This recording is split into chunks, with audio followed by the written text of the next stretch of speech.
My name is GT Ikard, and today we are going to be talking about how to write effective offers on real estate you want to buy. Through my experience of buying and selling hundreds of properties, from 7-figure lake houses to 5-figure rent houses to packages of deals to buying and selling my own flip projects, I've been on all sides of all kinds of deals.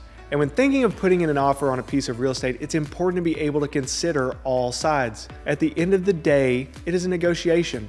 Maybe not what you typically think of a negotiation looking like.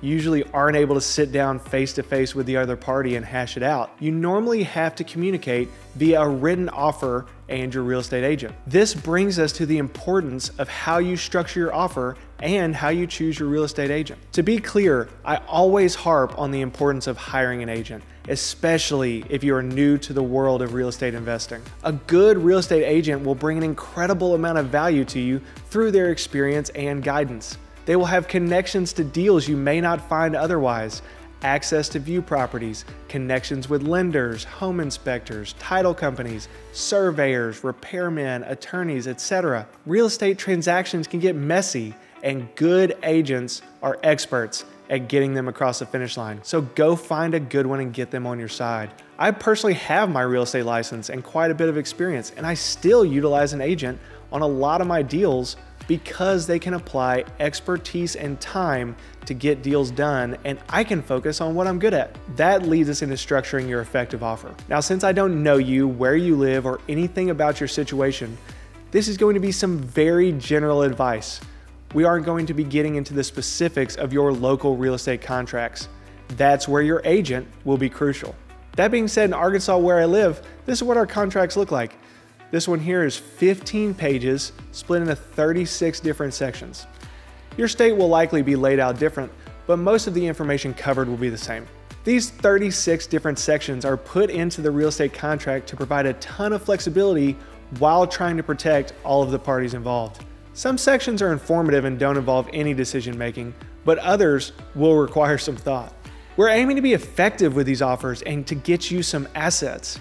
We don't want to write countless offers that get thrown in the trash. When considering your options on some of these sections, it's important to consider the seller's perspective. Like we discussed, this is a negotiation, so when you are asking for things, it may be helpful to not require other things. Or better yet, offer the seller something unique that may solve a problem for them that other offers don't. To understand this concept better, I highly recommend reading Never Split the Difference by Chris Voss.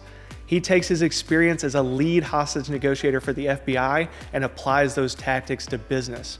Now, in hostage negotiating, you have to throw your traditional negotiating tactics out of the window because you can't just compromise and give the bad guys half the ransom to get half the hostage back.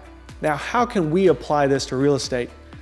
Well, it's all very situational, but I'll give you a simple example from my business. So as an investor, my business works by buying real estate at the lowest price possible. Well, every seller wants to get the most money they can, so how do we compromise? Well, there are a lot of things we can offer the seller besides money. We can provide a ton of value by solving other problems.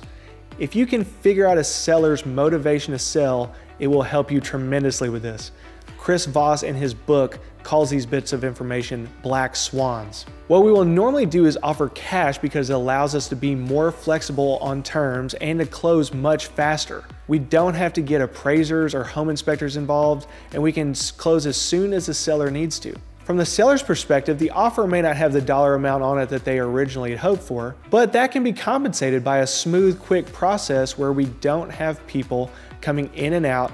The seller isn't responsible for making any repairs, and they don't have to worry about financing falling through at the last minute. Side note, if you're able to use this strategy, have your agent send you listings that have been relisted after going under contract previously. A lot of those homeowners have been burned by a traditional buyer and are now more willing to look at your lowball offer. So we can buy houses in bad shape, houses with tenants in place, houses with all sorts of potential headaches for owners. Headaches for owners are opportunities for us, not just to help our business, but to help them as well. This is one of our competitive advantages, and I encourage you to find yours. So in summary, my advice to writing an effective offer is to A, hire a great real estate agent.